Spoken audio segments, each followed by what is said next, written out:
Orang Kristen boleh marah nggak? Boleh, tapi jangan marah yang berdosa. Salam sukacita bagi kita semua. Pendengar Sabda Rohani yang baik, bagaimana kabarnya? Semoga tetap sehat dan bersemangat. Ngomong-ngomong, siapa nih yang seharian ini sudah marah-marah? Kenapa saya bertanya demikian? Karena dalam video kali ini kita akan membahas apa kata firman Tuhan soal kemarahan. Yuk kita renungkan sabda Tuhan dari Efesus bab 4 ayat 26 dan 27. Karena singkat saya bacakan ya. Apabila kamu menjadi marah, janganlah kamu berbuat dosa. Janganlah matahari terbenam sebelum padam amarahmu, dan janganlah beri kesempatan kepada iblis. Nah, saudara, di awal ayat ini Paulus berkata, apabila kamu menjadi marah. Ini artinya bahwa orang Kristen sangat dimungkinkan untuk menjadi marah.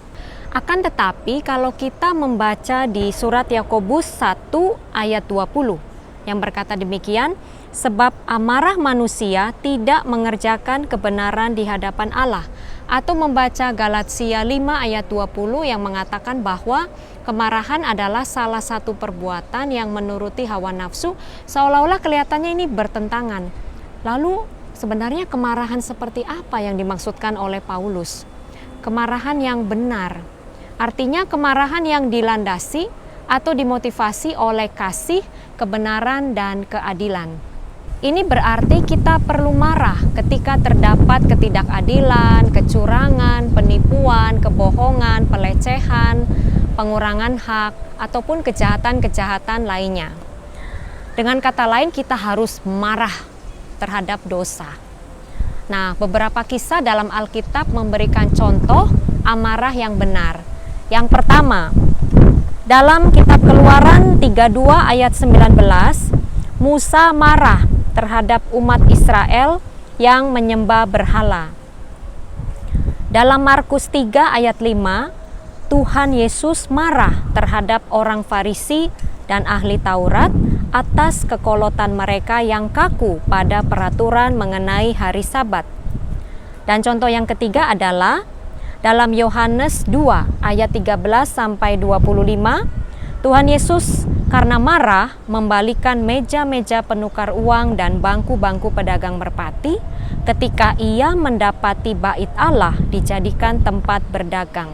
Jadi sekali lagi kita boleh marah, asalkan marah yang benar, yang dimotivasi oleh kasih, keadilan, dan kebenaran. Selanjutnya kita baca lagi. Apabila kamu menjadi marah, janganlah kamu berbuat dosa. Janganlah kamu berbuat dosa. Berarti amarah bisa membuat kita menjadi berdosa. Amarah yang seperti apa? Yang pertama, amarah yang sudah menjadi kebiasaan. Istilahnya tiada hari tanpa marah. Bahkan persoalan sekecil apapun bisa membangkitkan amarah seseorang tanpa pikir panjang. Yang kedua, amarah yang memiliki dendam, bahkan menginginkan kematian seseorang.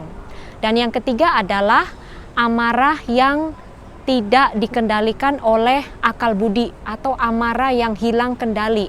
Istilahnya amarah yang meledak-ledak seperti pistol. Ya. Mungkin ada pendapat seperti ini, kalau amarah saya sudah meledak-ledak berarti persoalan selesai. Dan daripada dipendam, lebih baik diluapkan saja. Mari kita cermati pendapat ini ya. Memang betul, di satu sisi amarah kalau dipendam itu tidak baik, karena nantinya akan bisa menimbulkan pertengkaran atau perselisihan. Kita lihat Amsal 30 ayat 33 mengatakan, sebab kalau susu ditekan, mentega dihasilkan, dan kalau hidung ditekan, darah keluar, dan kalau kemarahan ditekan, pertengkaran timbul. Akan tetapi, kemarahan yang meledak-ledak justru akan menimbulkan persoalan yang baru. Yang marah sudah berdosa dengan pikiran, perkataan, dan perbuatannya. Dan juga yang mendengar menjadi sakit hati. Akibatnya amarah-amarah yang baru akan timbul. Lagi pula tujuan amarah yang meledak-ledak adalah tidak lagi untuk mengoreksi atau memperbaiki kesalahan, tetapi ini seperti sekedar untuk melampiaskan rasa jengkel, geram, marah gitu ya. Apalagi jika kemarahan ini disertai dengan kata-kata yang menghina atau kata-kata yang kasar. Contoh amarah yang berdosa dalam Alkitab adalah ketika kita membaca kisah Kain dan Habel. Ketika persembahan Kain tidak diindahkan oleh Tuhan, berakibat ia menjadi panas hati, lalu pada akhirnya ia membunuh adiknya sendiri. Nah, peristiwa ini menunjukkan bahwa kemarahan sekecil apapun kalau tidak ditangani dengan tepat dan benar bisa menyebabkan kita menjadi berdosa. Sebenarnya saudara, kemarahan itu sendiri tidaklah jahat, akan tetapi bagaimana cara kita mengelolanya itulah yang akan membuat perbedaan. Nah, karena ada kecenderungan bagi kita untuk berbuat dosa dengan menjadi marah, maka Paulus mengatakan, janganlah matahari terbenam sebelum padam amarahmu. Ini berarti ketika matahari terbenam, segala rasa jengkel, geram, kesal, kecewa, dan lain sebagainya harus lenyap. Memang kita harus menyatakan sesuatu dengan kemarahan sebagai wujud sikap yang tegas. Namun kemarahan kalau dibiarkan berlarut-larut, ini juga tidak baik. Mengapa demikian? Sebab ini bisa menjadi celah bagi yang jahat. Karenanya dalam ayat 27 dikatakan, dan janganlah beri kesempatan kepada iblis. Kesempatan berarti celah bagi si iblis untuk melakukan aksinya. Ketika celah ini berkembang menjadi semakin besar, maka disitulah tempat atau sarang bagi si iblis untuk mengembangkan niat dan aksi yang jahat. Amarah yang dibiarkan mungkin pada awalnya biasa-biasa saja, tetapi kelak amarah seperti ini bisa mengakibatkan hubungan yang menjadi hancur atau berantakan. Kegagalan menangani amarah juga dapat membuat jiwa kita seperti terbelenggu. Oleh apa? Oleh akar kepahitan, sebab di situ terdapat luka yang mendalam. Saudara, Paulus menulis ayat-ayat ini untuk menggambarkan manusia baru sebagai murid Kristus. Jadi, kalau kita gagal mengendalikan amarah, artinya kita sudah gagal menjadi manusia baru. Tetapi bukan artinya kita tidak boleh marah. Sekali lagi, kita boleh marah, tapi marah yang tidak berdosa. Saudara, bagi orang Kristen, amarah yang menjadi kebiasaan, amarah yang mendendam, amarah yang berlarut-larut atau berkepanjangan, atau amarah yang meledak-ledak tidak bisa dibenarkan. Mengapa?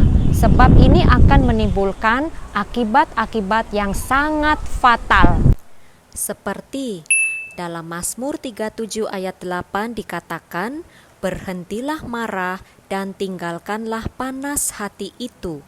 Jangan marah, itu hanya membawa kepada kejahatan.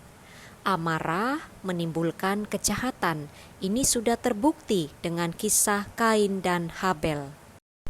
Amarah menimbulkan sikap menghakimi.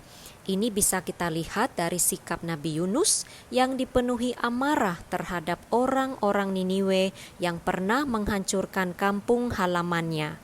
Ia tidak senang jika Tuhan mengampuni mereka. Maunya Yunus adalah Tuhan menghukum mereka. Selain itu, amarah dapat membuat orang menjadi mudah depresi dan putus asa yang tentunya akan merusak kesehatan jasmani. Karena amarah, banyak orang dengan enteng meninggalkan pelayanan. Dan akibat berikutnya adalah kalau kita menjadi seorang pemarah, siapa tahan yang bergaul dengan kita? Lantas bagaimana caranya supaya kita tidak lekas marah? Yang pertama, kita harus mendengarkan baik-baik. Dengan kata lain, kita harus lambat dalam bicara. Sebab dengan memiliki sikap seperti ini, kita akan berdiam diri sejenak sehingga kita akan dapat mendengarkan dengan benar, memahami dengan benar, dan pada akhirnya kita akan dapat berkata-kata dengan benar. Yang kedua, kita harus memohon kepada Tuhan supaya Ia mencurahkan roh kelemah lembutan dan roh penguasaan diri. Yang ketiga, bersikap lemah lembut. Orang yang bersikap lemah lembut akan dapat menguasai diri dengan baik dan dapat menyelesaikan masalah dengan kepala dingin. Berikutnya kita bisa merenungkan ayat-ayat dalam Alkitab tentang kemarahan. Kita bisa lihat dalam Amsal 17 ayat 14. Memulai pertengkaran adalah seperti membuka jalan air. Jadi undurlah sebelum perbantahan mulai. Mazmur 37 ayat 8. Berhentilah marah dan tinggalkanlah panas hati itu. Jangan marah, itu hanya membawa kepada kejahatan. Amsal 12 ayat 16. Bodohlah yang menyatakan sakit hatinya seketika itu juga, tetapi bijak yang mengabaikan cemooh. Amsal 14 ayat 29. Orang yang sabar besar pengertiannya, tetapi siapa cepat marah membesarkan kebodohan.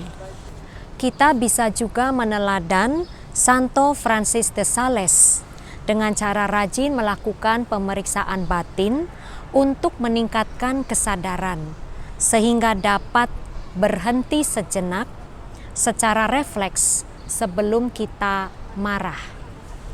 Umumnya jika kita sempat berhenti sejenak dalam pikiran sebelum marah, kita dapat berdoa dengan singkat, memohon pertolongan kepada Tuhan agar jangan sampai kita mengucapkan kata-kata yang kasar atau menghina. Kita dapat juga berdoa memohon pengendalian diri atau bisa juga membuat kita menjadi tidak jadi marah. Beberapa hal penting lainnya adalah setelah marah, apalagi mengucapkan kata-kata kasar atau yang menghina, segeralah meminta maaf kepada orang yang dimarahi. Santo Francis de Sales berkata, begitu engkau sadar telah menjadi marah atau emosi, segera perbaiki kesalahanmu dengan tindakan baik pada orang yang telah engkau sakiti. Pereda kemarahan yang terbaik adalah segera melakukan tindakan kasih. Dengan begitu, luka baru akan segera terobati. Saudara, memang kita tidak bisa menghindari yang namanya amarah. Tetapi kita harus tahu kapan harus marah, cara kita harus marah, dan cara melepaskannya dengan tepat sehingga tidak membuat kita menjadi berdosa. Kita harus mempunyai penguasaan emosi yang baik agar hubungan kita dengan siapapun boleh tetap sehat dan baik adanya. Maka semuanya itu tergantung pada sikap kita yang pertama ketika kita menjadi tergoda untuk lekas marah. Dalam hal ini memang kita harus selalu memohon pertolongan dari Tuhan. Kita tidak bisa mengendalikan jiwa kita tanpa campur tangan Tuhan. Semoga Tuhan Yesus memberkati kita semua. Amin.